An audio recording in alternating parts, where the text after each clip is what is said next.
शांति। 25 नवंबर 2022 के ईश्वरीय महावाक्य। पहले सुनते हैं मुरली के मुख्य पॉइंट्स। बाबा ने कहा, जैसे तुम्हारी मम्मा में सच्चाई पवित्रता थी, ऐसे तुम भी उनके समान गुण धारण करो। साफ दिल बनो, अवगुणों को निकालते जाओ। नहीं निकालेंगे तो पद भ्रष्ट हो जाएंगे। ब्रह्मा कुमार कुमारियां कहलाकर फिर इस बेहद के बाप का नाम बदनाम करेंगे तो क्या हाल होगा। ऐसा काम क्यों करें जो पद भी भ्रष्ट हो और बहुतों का नुकसान भी हो। अभी बाप तुम्हें इस पुरानी दुनिया से बेहद का सन्यास कराते हैं। तुम्हारे 84 जन्म पूरे हुए। महाभारत लड़ाई सामने खड़ी है, इसलिए बेहद के बाप और वर्षे को याद करो। पहले तो यह निश्चय हो कि हम आत्मा अविनाशी हैं और परमात्मा बाप हमको पढ़ाते हैं। जब तक यह पक्का निश्चय नहीं, गोया कुछ भी नहीं समझे। यहाँ बहुत जबरदस्त कमाई है, परंतु चलन भी अच्छी चाहिए। तुम ब्राह्मण कुल वाले श्याम से सुंदर बन रहे हो। अगर कोई भागंती हो गया तो समझेंगे फिर से श्याम बन गया। तुम अपने लिए ही सब कुछ कर रहे हो, तो तुम बच्चों को बेहद की खुशी होनी चाहिए। परंतु माया घड़ी घड़ी बुद्धि योग तोड़ देती है। और लास्ट में बाबा ने कहा, बहुरूपी के बच्चे, तुम बहुरूप धारण कर संदेश देने की सर्विस कर सकते हो। कहाँ भी जाकर बहुतों का कल्याण करो। तुम सिर्फ संदेश देने का काम करो, पैसे छमछम करके आ जाएंगे। ड्रामा में पहले से नूंधा हुआ है। तुम 10 सेंटर खोलो, बाबा ग्राहक दे देंगे। हिम्मते बच्चे, मददे बाप, किसको भी टच कर देंगे। और अब सुनते हैं महावाक्यों को विस्तार से। मुरली का सार। मीठे बच्चे, अवगुणों को निकाल, साफ दिल बनो। सच्चाई और पवित्रता का गुण धारण करो तो सेवा में सफलता मिलती रहेगी। प्रश्न, तुम ब्राह्मण बच्चों की कर्मातीत अवस्था कब और कैसे बनेगी? उत्तर, जब लड़ाई का सामान पूरा तैयार हो जाएगा, तब तुम सबकी कर्मातीत अवस्था नंबरवार बन जाएगी। अभी रेस चल रही है। कर्मातीत बनने के लिए पुरानी दुनिया से बुद्धि निकल जानी चाहिए। शिव बाबा जिनसे 21 जन्मों का वर्षा मिलता है, उनके सिवाय दूसरा कोई याद ना आए। पूरा पवित्र बनो। गीत, मुखड़ा देख ले प्राणी जरा दर्पण में, कितने पाप कितने पुण्य तेरे जीवन में। ओम शांति।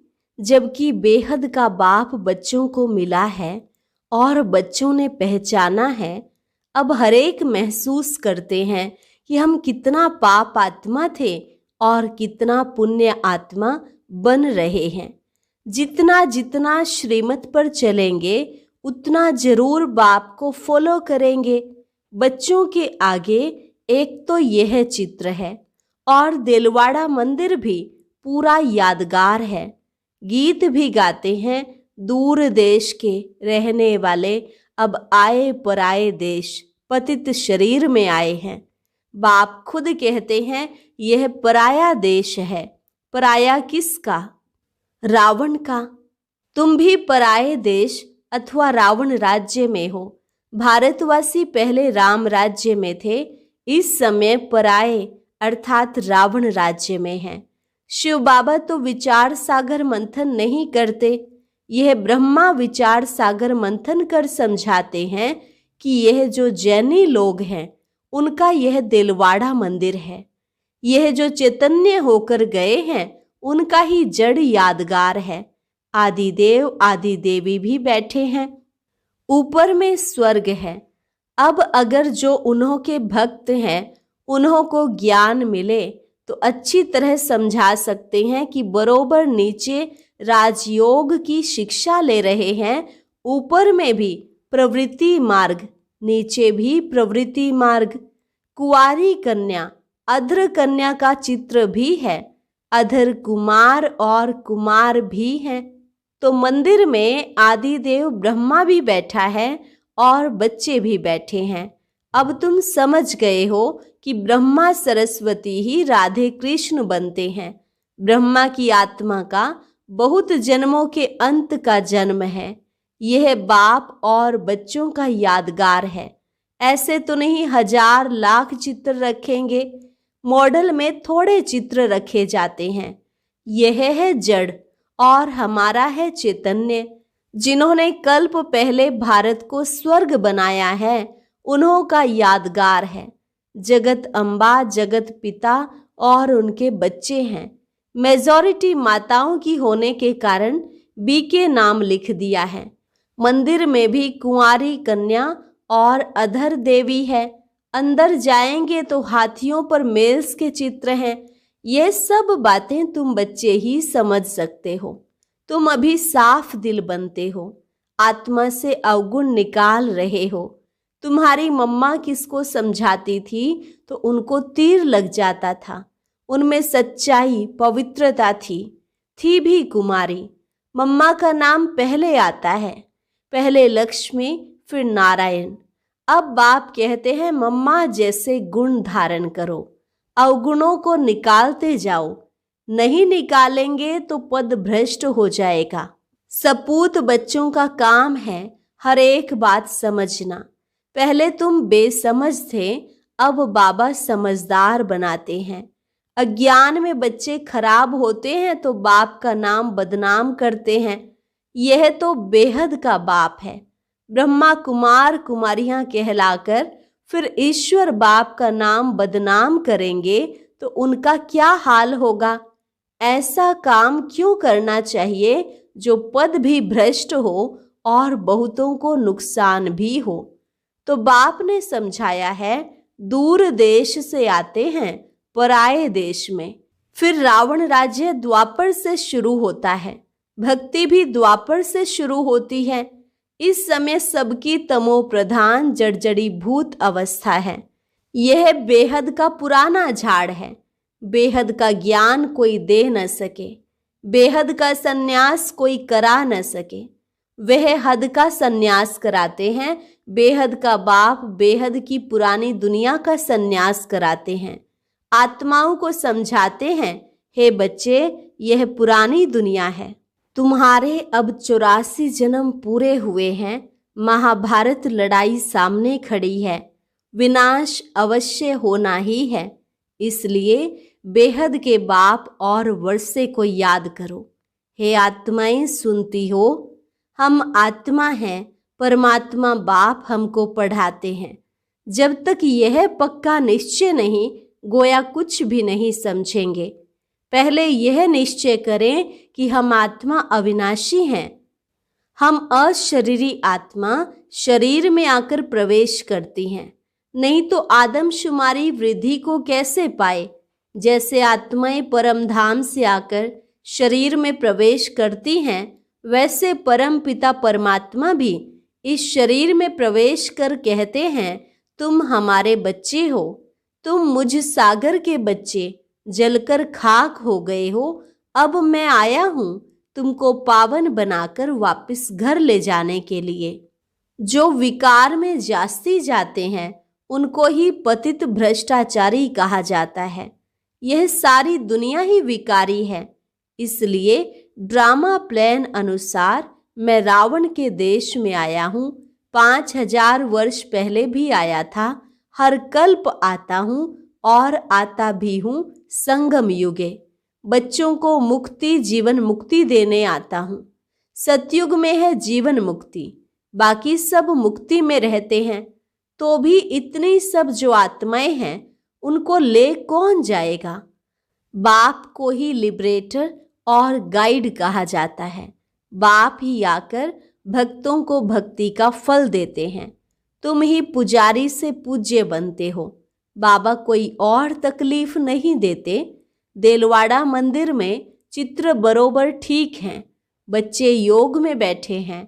उन्हों को शिक्षा देने वाला कौन है? परम पिता परमात्मा का चित्र भी है। शिव बाबा ब्रह्मा द्वारा सतयुग की स्थापना कर रहे हैं। यहाँ भी चित्र में देखो, झाड़ के नीचे तपस्या कर रहे हैं। ब्रह्मा सरस्वती की भी माँ हो गई। गाया भी जाता है, त्वमेव माताश्च पिता त्वमेव। निराकार को कैसे कह सकते? इसमें उसने प्रवेश किया है तो यह माता बनी ना। सन्यासी तो निवृत्ति मार्ग वाले हैं, अपने मुख से कहते हैं कि यह हमारे फॉलोअर्स हैं। वे कहते हैं हम फॉलोअर्स हैं। यहाँ तो माता पिता दोनों हैं, इसलिए कहते हैं त्वमेव माताश्च पिता त्वमेव। बंधु भी हैं, जिसमें प्रवेश करते हैं वह भी पढ़ते रहते हैं तो सखा भी बन जाते हैं। शिव बाबा कहते हैं मैंने ब्रह्मा द्वारा अडॉप्ट किया है, तुम राजयोग सीख रहे हो। शिव बाबा को अपना शरीर तो है नहीं, वहां मंदिर में लिंग रखा है।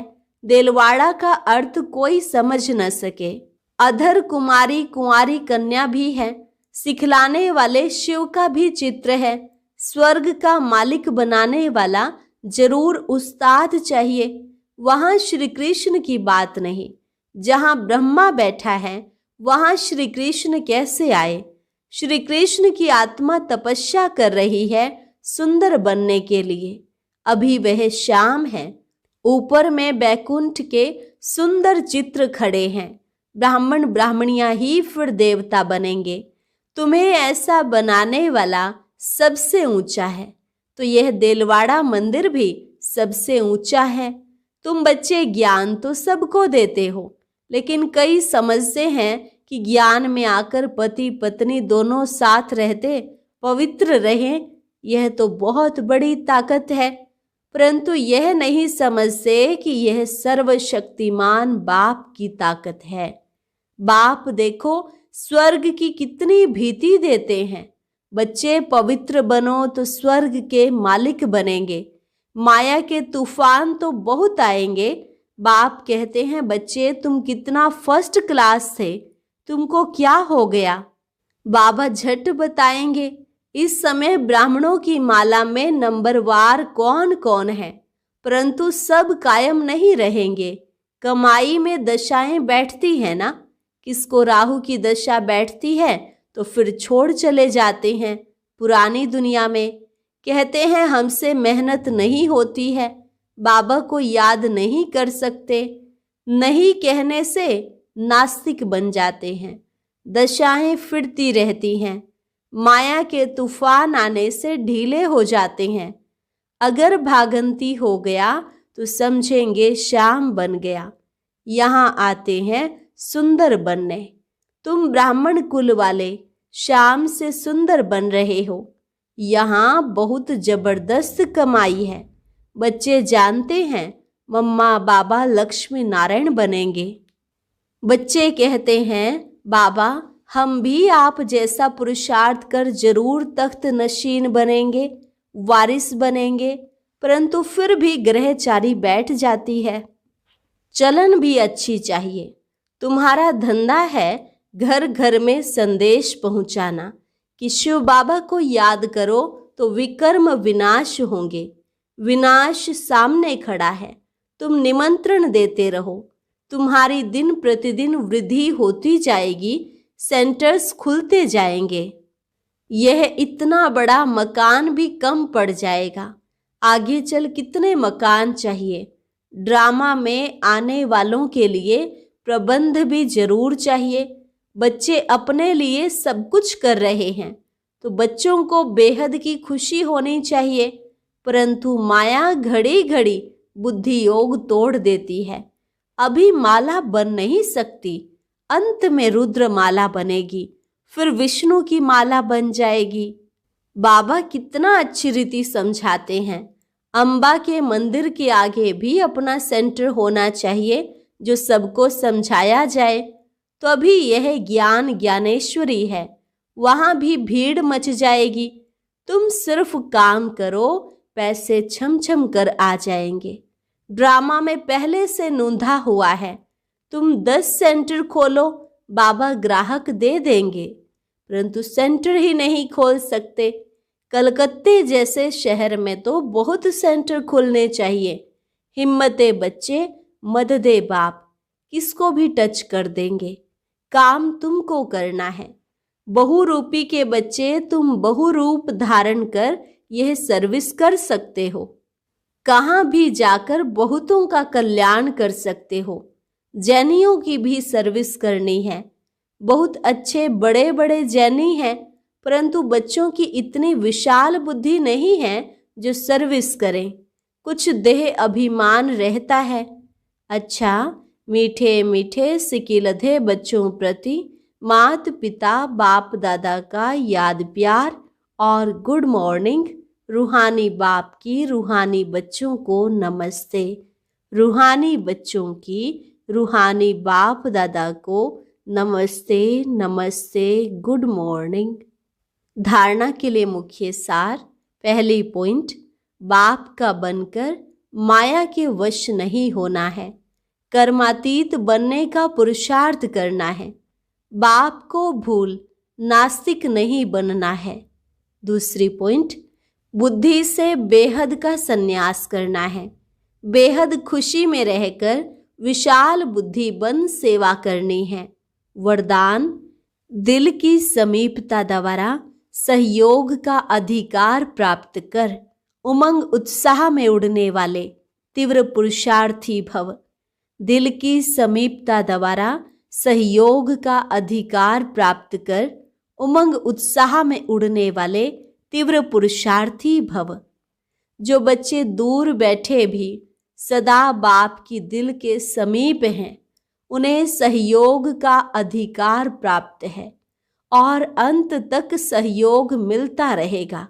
इसलिए इस अधिकार की स्मृति से कभी भी न तो कमजोर बनना, न दिल शिकस्त बनना, न पुरुषार्थ में साधारण पुरुषार्थी बनना। बाप कंबाइंड है, इसलिए सदा उमंग उत्साह से तीव्र पुरुषार्थी बन आगे बढ़ते रहना। कमजोरी व दिल शिकस्तपन बाप के हवाले कर दो। अपने पास सिर्फ उमंग उत्साह रखो।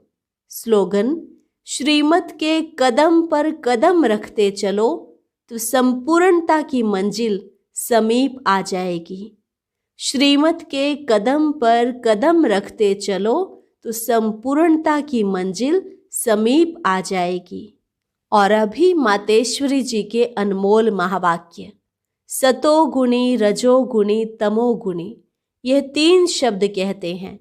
इसको यथार्थ समझना जरूरी है। मनुष्य समझते हैं ये तीनों गुण इकट्ठे चलते हैं, परंतु विवेक क्या कहता है? क्या यह तीनों गुण इकट्ठे चले आते हैं? वह तीनों गुणों का पार्ट अलग अलग युग में होता है। विवेक तो ऐसे ही कहता है कि ये तीनों गुण इकट्ठे नहीं चलते। जब सतयुग है तो सतोगुण है, द्वापर है तो रजोगुण है, और कलयुग है तो तमोगुण है। जब सतो है तो तमो रजो नहीं, जब रजो है तो फिर सतो गुण नहीं है। यह मनुष्य तो ऐसे ही समझकर बैठे हैं कि ये तीनों गुण इकट्ठे चलते आते हैं। यह बात कहना सरासर भूल है। वो समझते हैं जब मनुष्य सच बोलते हैं, पाप कर्म नहीं करते हैं, तो वो सतोगुणी होते हैं। परंतु विवेक कहता है जब हम कहते हैं सतोगुण, तो इस सतोगुण का मतलब है संपूर्ण सुख। गोया सारी सृष्टि सतोगुणी है। बाकी ऐसे नहीं कहेंगे कि जो सच बोलता है वो सतोगुणी है और जो झूठ बोलता है वो कलयुगी तमोगुणी है। ऐसे ही दुनिया चलती आती है। अब जब हम सतयुग कहते हैं तो इसका मतलब है सारी सृष्टि पर सतोगुण, सतो प्रधान चाहिए। हाँ, कोई समय ऐसा सतयुग था जहाँ सारा संसार सतोगुणी था। अब वो सतयुग नहीं है, अभी तो है कलयुगी दुनिया। गोया सारी सृष्टि पर तमो प्रधानता का राज्य है। इस तमोगुणी समय पर फिर सतोगुण कहाँ से आया? अब है घोर अंधियारा, जिसको ब्रह्मा की रात कहते हैं। ब्रह्मा का दिन है सतयुग और ब्रह्मा की रात है कलयुग, तो हम दोनों को मिला नहीं सकते। और दूसरा, इस कलयुगी संसार को असार संसार क्यों कहते हैं? क्योंकि इस दुनिया में कोई सार नहीं है, माना कोई भी वस्तु में वो ताकत नहीं रही, अर्थात सुख शांति पवित्रता नहीं है जो इस सृष्टि पर कोई समय सुख शांति पवित्रता थी। अब वो ताकत नहीं है, क्योंकि इस सृष्टि में 5 भूतों की प्रवेशता है। इसलिए ही इस सृष्टि को भय का सागर अथवा कर्म बंधन का सागर कहते हैं। इसलिए ही मनुष्य दुखी हो परमात्मा को पुकार रहे हैं, परमात्मा हमको भव सागर से पार करो। इससे सिद्ध है कि जरूर कोई अभय अर्थात निर्भयता का भी संसार है जिसमें चलना चाहते हैं। इसलिए इस संसार को पाप का सागर कहते हैं, जिससे पार कर पुण्य आत्मा वाली दुनिया में चलना चाहते हैं। तो दुनियाएं 2 हैं, एक सतयुगी सार वाली दुनिया, दूसरी है कलयुगी असार की दुनिया। दोनों दुनियाएं इस सृष्टि पर ही होती हैं।